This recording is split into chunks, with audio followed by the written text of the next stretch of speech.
하나님 말씀 사무엘하 15장 1절로 30절입니다. 그 뒤에 압살롬은 자기가 탈 수레와 말 여러匹를 마련하고 호위병도 50명이나 거느렸다. 그리고 압살롬은 아침마다 일찍 일어나서 성문으로 들어오는 길가에 서 있곤 하였다. 그러다가 소송할 일이 있어서 판결을 받으려고 왕을 찾아오는 사람이 있으면 압살롬은 그를 불러서 어느 성읍에서 오셨느냐고 묻곤 하였다. 압살롬은 그에게 듣고 보니 다 옳고 정당한 말이지만 그 사정을 대신 말해줄 사람이 왕에게는 없소 하고 말하였다. 압살롬은 늘 이런 식으로 말하곤 하였다. 더욱이 압살롬은 이런 말도 하였다. 누가 나를 이 나라의 재판관으로 세워주기만 하면 누구든지 소송 문제가 있을 때에 나를 찾아와서 판결을 받을 수가 있을 것이고 나는 그에게 공정한 판결을 내려줄 것이요. 또 누가 가까이 와서 엎드려서 절을 하려고 하면 그는 손을 내밀어서 그를 일으켜 세우고 그의 뺨에 입을 맞추곤 하였다. 압살롬은 왕에게 판결을 받으려고 오는 모든 이스라엘 사람에게 이런 식으로 하였다. 압살롬은 이렇게 하여 이스라엘 사람의 마음을 사로잡았다. 이렇게 4년이 지났을 때에 압살롬이 왕에게 아뢰었다. 제가 주님께 소원한 것이 있으니 헤브론으로 내려가서 저의 소원을 이루게 하여 주십시오. 왕이 그에게 평안히 다녀오라고 허락하니 압살롬은 곧바로 헤브론으로 내려갔다.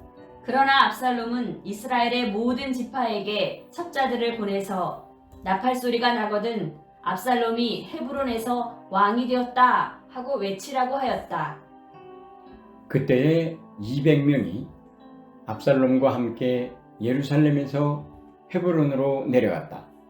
그들은 손님으로 초청받은 것일 뿐이며 압살롬의 음모를 전혀 알지 못한 채로 그저 따라가기만 한 사람들이다.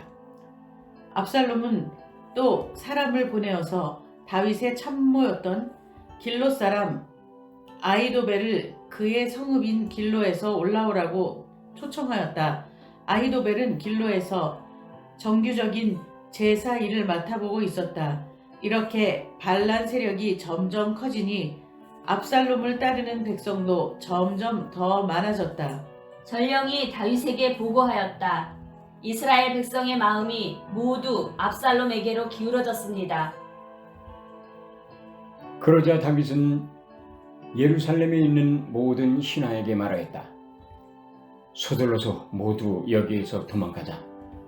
머뭇거리다가는 아무도 압살롬의 손에서 살아남지 못할 것이다.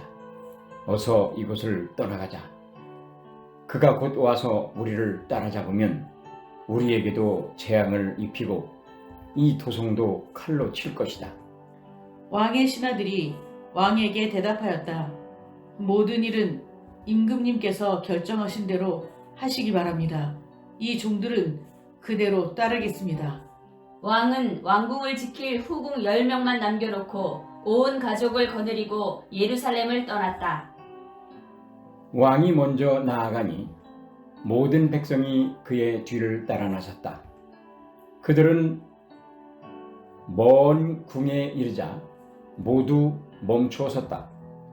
그런데 그곳에는 하나님의 언약궤를 메고 온 모든 레위 사람과 함께 사독도 와 있었다. 그들은 거기에다가 하나님의 궤를 내려놓았다. 아비아달도 따라 올라와서 다윗의 부하가 도성에서 나와서 왕의 앞을 모두 지나갈 때까지 거기에 있었다. 그런 뒤에 왕이 사독에게 말하였다. 하나님의 궤를 다시 도성 안으로 옮기시오. 내가 주님께 은혜를 입으면 주님께서 나를 다시 돌려보내 주셔서 이 궤와 이 궤가 있는 곳을 다시 보게 하실 것이오. 그러나 주님께서 나를 싫다고 하시면 오직 주님께서 바라시는 대로 나에게서 이루시기를 빌 수밖에 없소. 그리하여 사독은 아비아달과 함께 하나님의 궤를 다시 예루살렘으로 옮겨다 놓고서 그곳에 머물러 있었다. 다 함께요. 다윗은 올리브산 언덕으로 올라갔다. 그는 올라가면서 계속하여 울고 머리를 가리고 슬퍼하면서 맨발로 걸어서 갔다. 다윗과 함께 있는 백성들도 모두 머리를 가리고 울면서 언덕으로 올라갔다. 같은 시간에 압살롬도 예루살렘에 도착하였다. 아멘. 다 함께 제목 읽겠습니다. 시작. 부르심과 응답 38 마음을 얻으려면. 아멘. 사무엘하도 이제 천천히 중반을 넘어가고 있습니다. 다 함께 주제 읽겠습니다. 시작. 응답하라 2022. 감사합니다. 저희가 성경 말씀을 듣고 예배를 드린 이유가 그러면 우리는 지금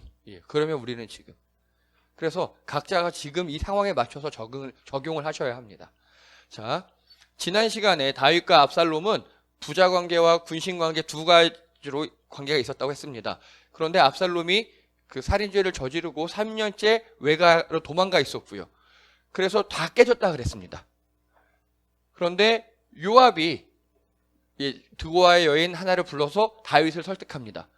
이렇게 설득을 합니다. 다윗이 다 알아챘어요. 요압이 시켰니? 그러니까 네, 시키긴 했습니다. 왕, 지혜롭게 하셔야 돼요. 그래서 결국 넘어갑니다. 그래서 부자 관계는 회복이 돼요. 회복됐다는 소리가 예루살렘에 들어와서 살 수 있다는 소리예요. 그런데 2년간 만나주질 않아요. 다윗이 만나주질 않아요. 그건 무슨 소리냐? 왕자로는 인정하지 않겠다는 소리예요. 그런데 이때 압살롬은요, 이스라엘 사람들에게 외모로 많이 칭찬받고 또 머리숱이 많다? 이건 지혜롭다는 상징이에요, 거기에는요. 그리고 딸 이름을 동생의 이름으로 지어놔요. 그렇게 만큼 딸을 사랑했었나 봐요. 이런 일을 하고 있었습니다. 그런데 다윗은요, 2년 동안 만나주질 않아요, 압살롬을. 자, 그래서 압살롬이 요압을 만나려고 합니다. 그러니까 요압 또한 압살롬을 만나주지 않아요. 그래서 요압은요, 왕의 마음을 헤아리는 훌륭한 신하였어요. 요압은 자기 상관이 왕의 마음을 잘 알았어요. 하지만 하나님의 마음을 놓친 미련한 성도입니다. 신하로서는 훌륭합니다. 리더의 마음을 잘 읽었으니까. 하지만 신하이면서도 하나님의 자녀고 성도였잖아요. 하나님의 마음을 전혀 이해하지 못했습니다. 자, 그리고 압살롬이 이제 요압이 안 만나주니까 요압 밭에 불을 질러버려요. 그러니까 요압이 만나줘요. 그리고 요압이 가서 다윗에게 싸바싸바합니다. 왕자로도 회복시켜 주세요. 군신 관계도 회복시켜 주세요. 결국 회복을 합니다. 자, 그런데 이게 회복은 했는데요. 압살롬은 지금까지 한 걸 보십시오. 정말 자기 장꾀, 여러 가지 수단을 통해서 결국은 압살롬은 부자관계, 군신관계, 왕자관계 다 회복을 했어요. 여기에 하나님이 없어요. 다른 말로 할게요. 다윗은요, 지금까지 우리가 배웠던 그 수많은 난관과 도망가고 굴 속에서 하나님과의 관계로 모든 걸 다 풀어나가요. 내가 하나님께 치유받아서 다른 사람에게 회복시키고, 내가 하나님과 관계에서 성공해서 다른 사람에게 또 전하고, 이렇게 다윗은 이렇게 했어요. 그런데 압살롬은요, 전혀 그러지 않아요. 자기 꾀로 방법으로 합니다. 이게 나쁘다는 건 아니에요. 뭐가 나쁘냐? 다윗의 그 위대한 영성이 압살롬에게 전해지지 못했어요. 요즘 말로 할게요. 부모님은 정말 올바른 신앙 안에서, 교회에서, 세상에서 존경받는 분이에요. 부모님은. 그런데 자녀는 개차반이에요. 1차적으로 부모 책임입니다. 자녀가 어릴 때 성경적 가치관으로 키워야 합니다. 우리 교회 미성년자들 잘할게요. 부디 우리 성도님들 보고 자라나기 바랍니다. 여러분이 교회 열심히 나오고 성경을 딸딸 외우고가 중요한 게 아니에요. 세상적 가치관도 당연히 알아야 하지만요, 성경적 가치관도 우리 속에 있어야 해요. 그래서 압살롬은 지나치게 세상적 가치관만 있잖아요. 방법만 좋아요. 그러면 그 말로가 비참해질 수 있어요. 우리 미성년자분들, 그리고 이 자리에 계신 청년분들, 또 우리 모든 성도님들, 영상을 보시는 분들, 성경적 가치관을 무장하시고 자녀들에게 그것을 물려주시는 여러분 되시기 바랍니다. 그래서 삶으로 보여줘야 됩니다. 자녀들에게는요, 말이 통하지 않아요. 여러분, 저도 부모로서 가끔 억울할 때가 있어요. 언제냐? 우리 아들들하고 그래도 저는 나름 대화를 많이 한다 생각하는데, 대화하다 보면요, 뭐 친구나 선배한테 이런 말을 듣고 감동했대요. 근데 다 제가 했던 말이에요. 예. 부모가 하면 뭐죠? 잔소리. 니네가 대답하면 안 되지. 부모가 하면 잔소리. 친구나 선배가 하면, 감동의 소리. 이럴 수 있잖아요. 그래서 부모님들, 하고 싶다가 말 다 하면 안 되더라고요. 네. 좋은 관계가 필요합니다. 그걸 그 삶으로 보여줘야 합니다. 자녀들은 우리 삶을 다 알잖아요. 삶으로 보여줘야 돼요. 교회에서는 거룩하게, 아이고, 사랑합니다 하고 막 잘해주다가 집에 가면 엉망이다. 그러면서 뭘 하겠습니까? 물론, 그러시지 않을 줄 믿습니다. 그래서 지금 아마 다윗은 그게 안 됐던 모양이에요. 아마도 다윗은 그 수많은 굴곡진 삶과 도피의 삶 가운데 자녀들에게 삶으로 보여줄 시간이 없지 않았을까라고 생각해 봅니다. 자, 그래서 이제 다윗과 요압의 군신 관계는 되게 좋아요. 그런데 다윗과 압살롬의 이 부자 관계는 별로였어요. 정말 별로였어요. 다윗은 성경 어디를 봐도 자녀와의 관계가 별로였어요. 자, 그러면서 결국 압살롬과 군신 관계도 깨졌죠. 이게 나아가 다윗과 요압의 군신 관계도 깨지게 만듭니다. 즉, 여러분, 집에서 자녀의 관계가 좋지 않잖아요. 그걸 통해서 우리 삶의 관계들이 깨어질 수 있어요. 가족 간의 관계가 제일 중요합니다. 더 확장하자면 나와 가까이 있는 사람들과의 관계가 제일 중요합니다. 가족에게는 못하고 다른 사람에게 잘해요. 엄마 아빠한테 못하고 친구들한테 잘해요. 자녀들에게는 잘못하고 나가선 잘해요. 여러분, 이런 삶은요, 결코 건강한 열매를 맺을 수가 없습니다. 나의 주변에 있는 사람, 내 가까이 있는 사람, 내 가족들, 내 울타리 안, 거기서부터 좋은 관계를 맺으시는 여러분 되시기 바랍니다. 저는 그래서요, 여러분들의 목사입니다. 영상을 보시는 여러분들의 목사이지 온 인류의 목사가 아닙니다. 온 인류의 목사는 예수님이셔요. 예수님이 온 인류에 돌아가셨고, 저는 우리 성도님들, 영상을 보시는 우리 온라인 성도님들을 위해 말씀 준비하고 사역할 겁니다. 그래서요, 무너진 관계를 제대로 회복해야 합니다. 지금 요압을 통해서 비록 압살롬과 다윗이 회복된 것 같지만 근원적인 문제는 해결되지 않았어요. 중재자가 잘해야 합니다. 좋은 게 아니에요. 근원적인 그 문제가 해결되지 않으면 언제든지 또 어그러질 수 있습니다. 자, 이제 오늘 내용입니다. 다 함께 1절 읽겠습니다. 1절입니다. 시작. 그 뒤에 압살롬은 자기가 탈 수레와 말 여러 필을 마련하고 호위병도 50명이나 거느렸다. 예, 딱 이 그림과 같은 모습입니다. 말에 수레 타고 호위병 거느리고. 그런데 이게요, 문제가 심각한 겁니다. 일단요, 열왕기상에 보면요, 핫깃의 아들 아도니아, 다윗의 아들이에요. 이도 아도니아가 왕이 될 것이라고 하면서 후계자처럼 행세하고 딱 이렇게 했어요. 간단하게 뭐냐, 우리나라도 옛날에 보면요, 왕이 타는 가마가 있고요, 그리고 예를 들어서 정승 판서급이 타는 가마가 있고 다 다르잖아요. 요즘에 많이 없어지긴 했지만 옛날에 회사에서 그랬잖아요. 대표가 그랜저 타는데 밑에 사원이 그거보다 더 좋은 거 타면 좀 뭐라 그러는 그런 문화도 우리 있었지 않습니까? 이땐 그게 굉장히 심할 때예요.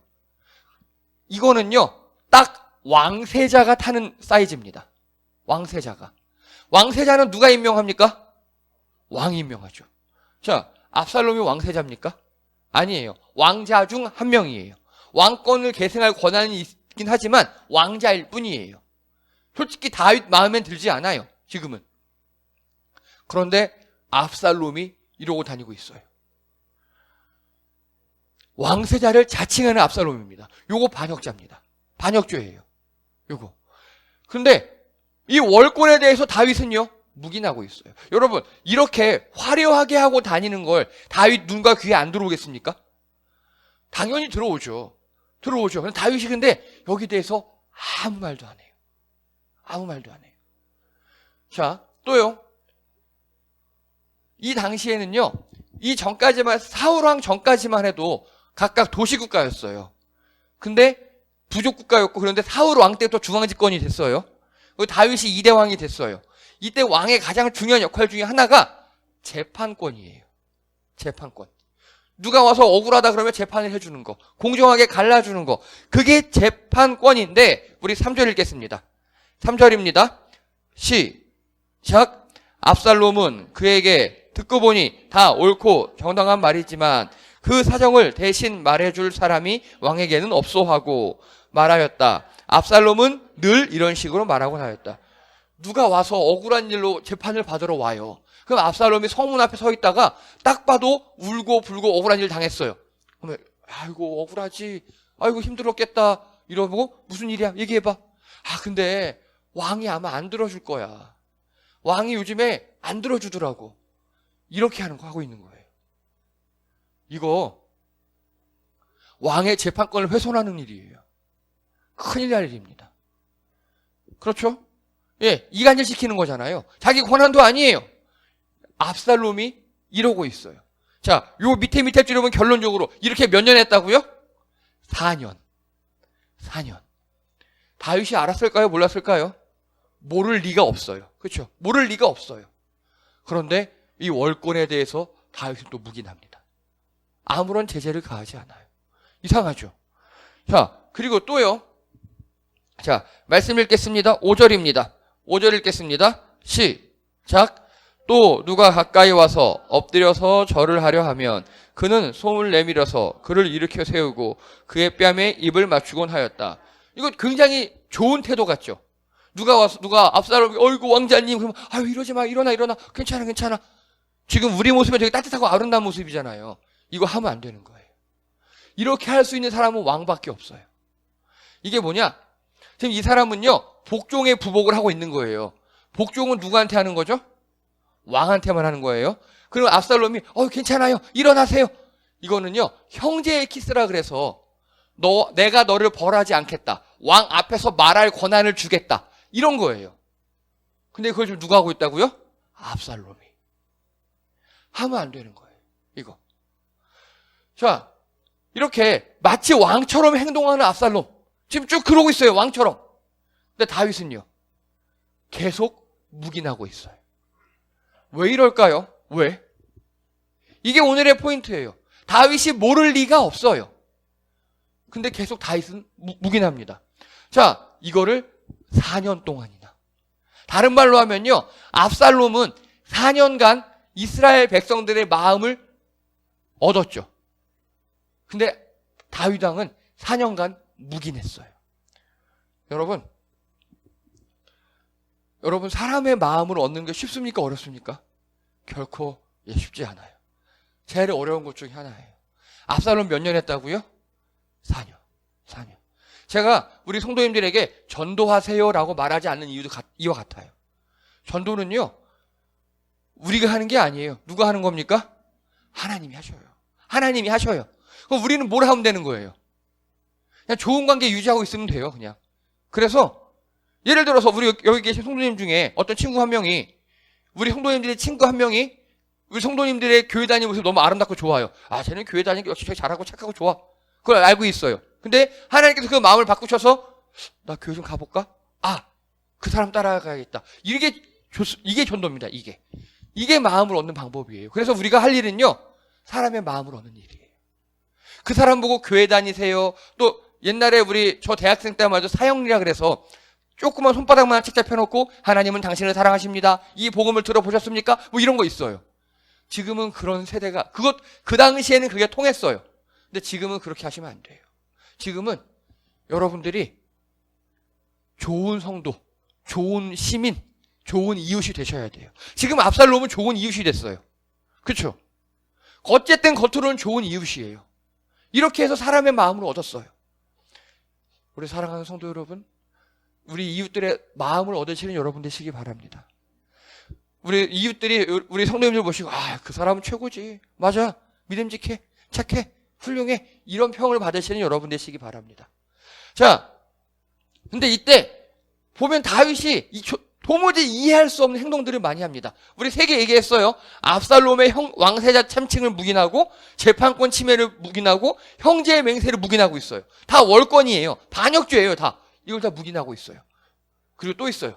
압살롬을 헤브론으로 보내줍니다. 오늘 말씀 보니까 압살롬이 갑자기 왕이시여 저 하나님께 서운한 게 있어서 헤브론으로 가야 돼요. 얘기합니다. 하나님하고 뭐 약속한 게 있대요. 간대요. 헤브론 가서 압살롬이 뭐 했죠? 내가 왕이다 했죠 이제. 자 그러면요 이렇게 물어볼게요. 압살롬 보세요. 지금 하나님 이름 판 거죠. 예, 여호와의 이름을 망령되이 일컬었어요. 이게 압살롬의 신앙이에요. 압살롬은요 내 목적을 위해서 하나님을 이용해요. 자 다시 말씀드릴게요. 제가 느끼기에 우리 한국교회의 고질적인 문제 중에 하나가 이거예요. 하나님을 제대로 알고 그 하나님 말씀에 따라 살아가려고, 즉 성경적 가치관으로 살아보려고 노력하고 애쓰고 맞춰가고 때로는 부딪힐 수도 있어요. 괜찮아요. 그게 좋은 건데 그러지 않아요. 내가 필요한 것만 해서 내 삶에 하나님을 이용해요. 압살롬은 그러고 있어요. 하나님 이름 팔아요. 자, 근데 다윗이 그냥 보내줘요. 여러분 헤브론이 어떤 곳이냐? 다윗 왕이 처음으로 왕이 됐던 곳이에요. 되게 상징적인 곳이죠. 아마 다윗도 눈치챘을 수도 있어요. 이놈 새끼. 충분히 그럴 수 있어요. 근데 그냥 보내줘요. 그냥. 오히려 여러분 4년 동안 이렇게 반역을 꿈꿔왔던 게 다윗에게 다윗도 알고 있을 텐데 안 보내야 정상이에요. 너희 놈아 가면 왕할라 그러지. 안 돼. 이게 정상이에요. 다윗은 그냥 보내줘요. 또요. 반역을 보고도 묵인합니다. 헤브론에서 압살롬이 이제 내가 왕이다. 그리고 헤브론에서 압살롬이 그냥 잔치를 벌여서 사람들을 초대했어요. 초대해놓고 이 사람들 다 나 동조했다 안 했거든요. 그렇게 몰아갑니다. 그리고 부하 중에 몇 명도 배신을 해요. 다윗이 다 내비둬요. 더 이상한 거요.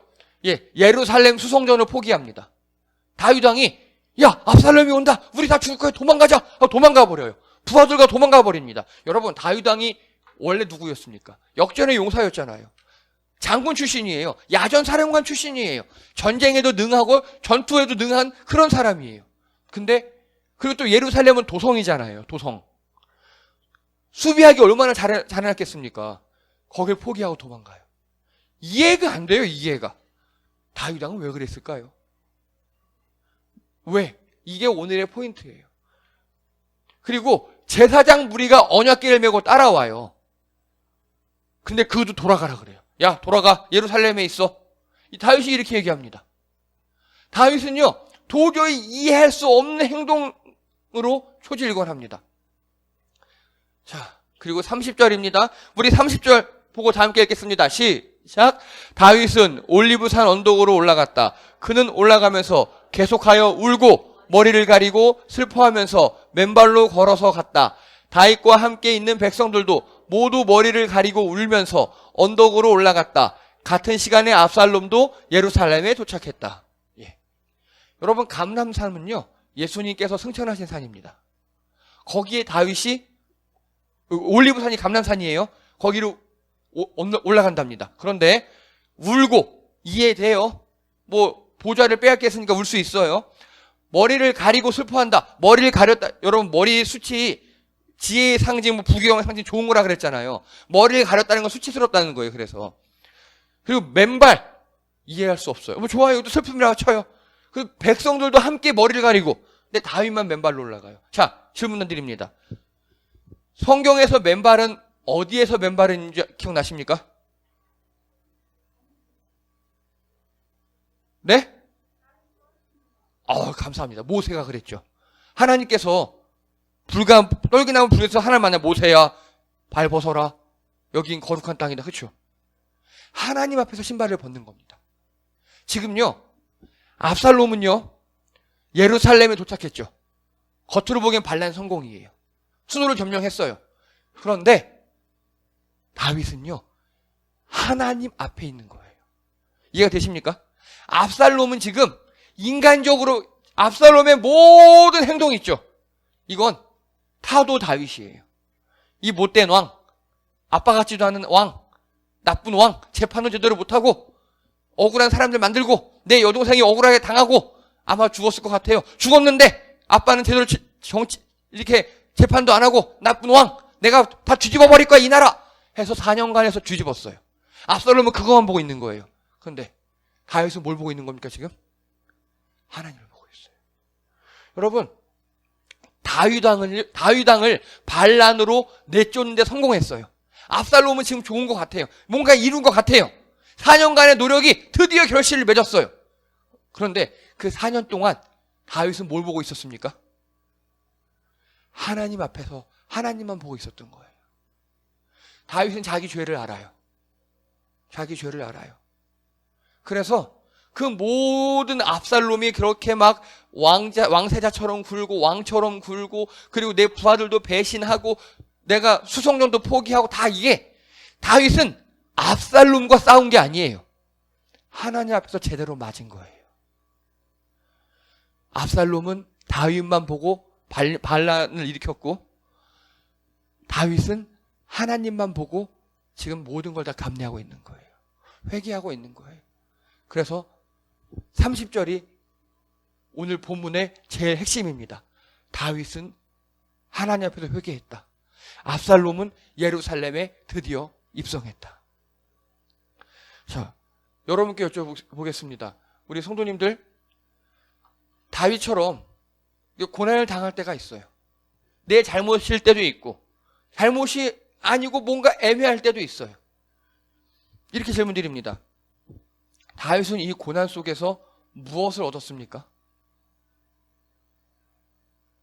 하나님의 마음을 얻었어요.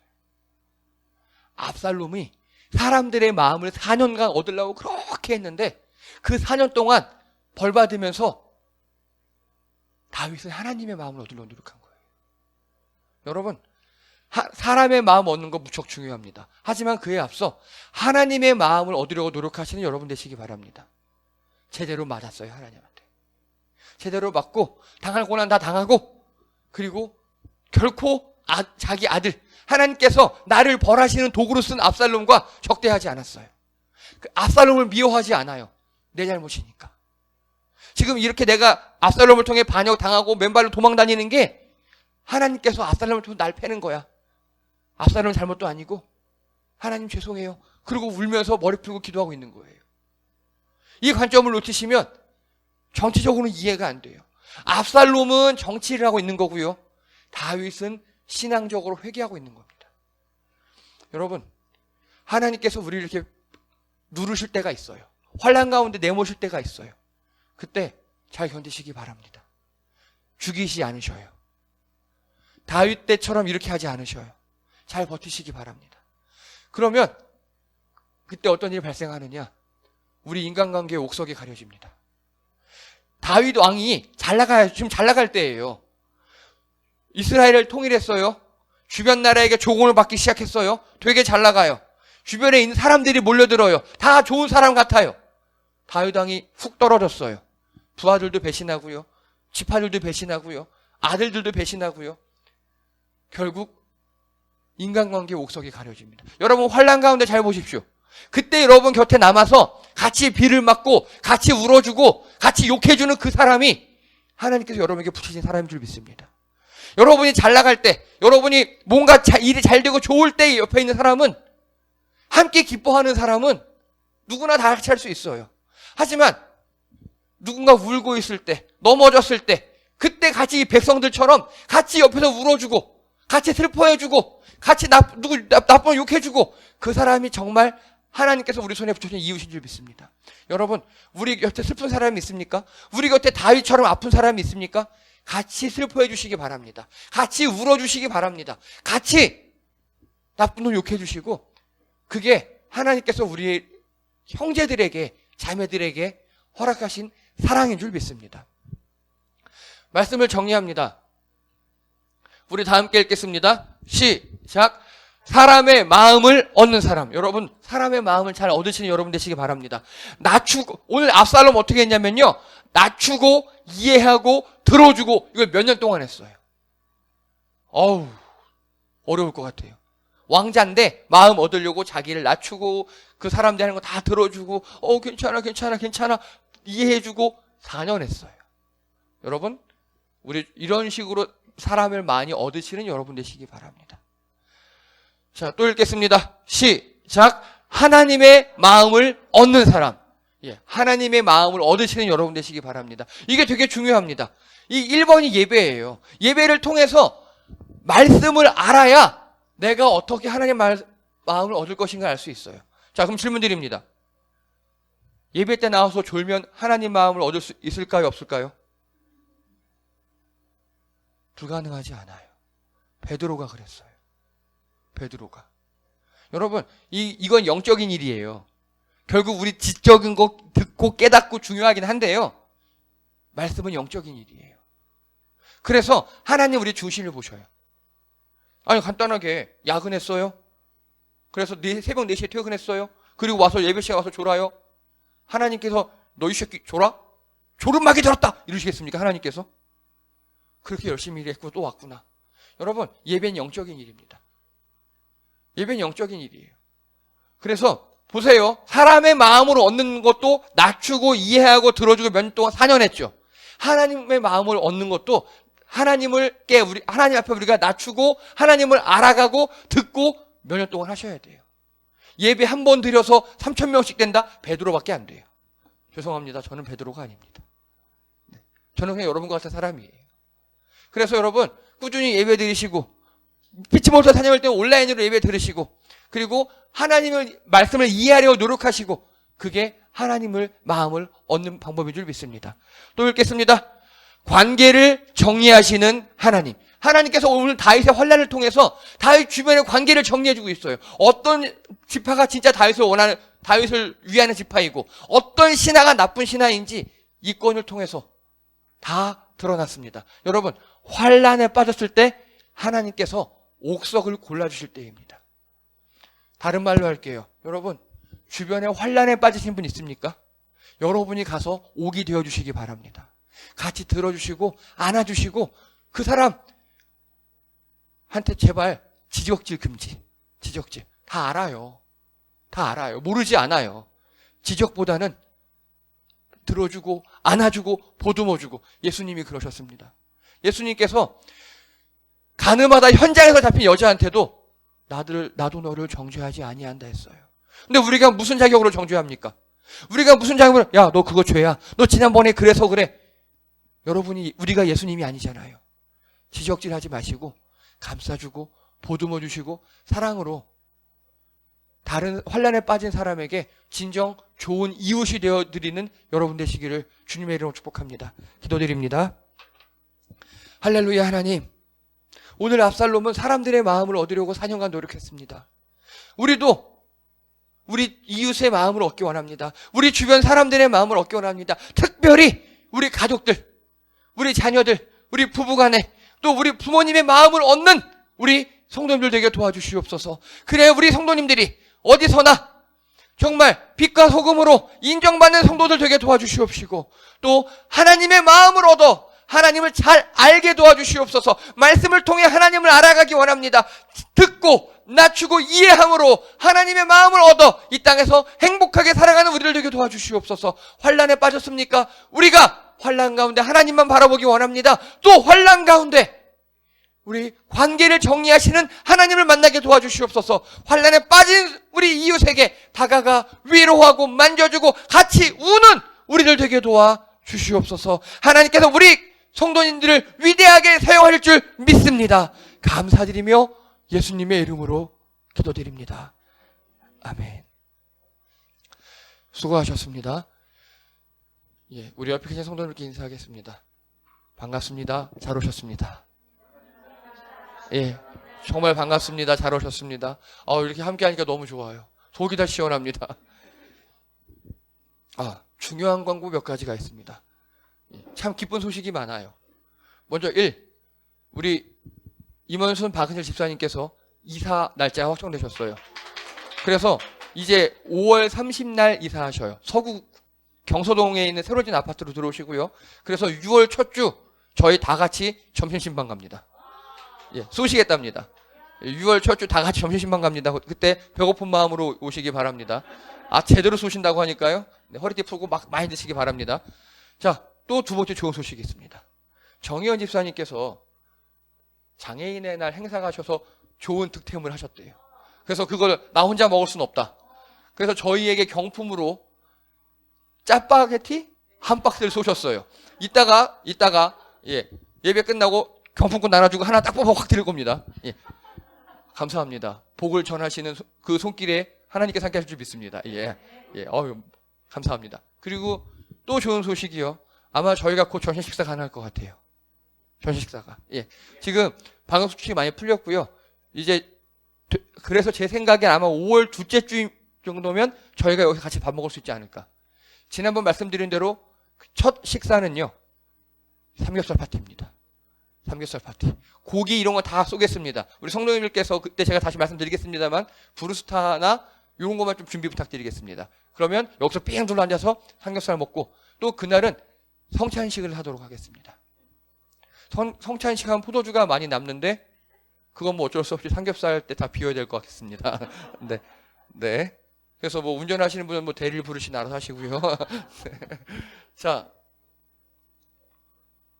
그래서 저희가 앞으로 이렇게 계속 모여서 열심히 예배 드릴 거고요. 이제 인문학 강의 시작하도록 하겠습니다.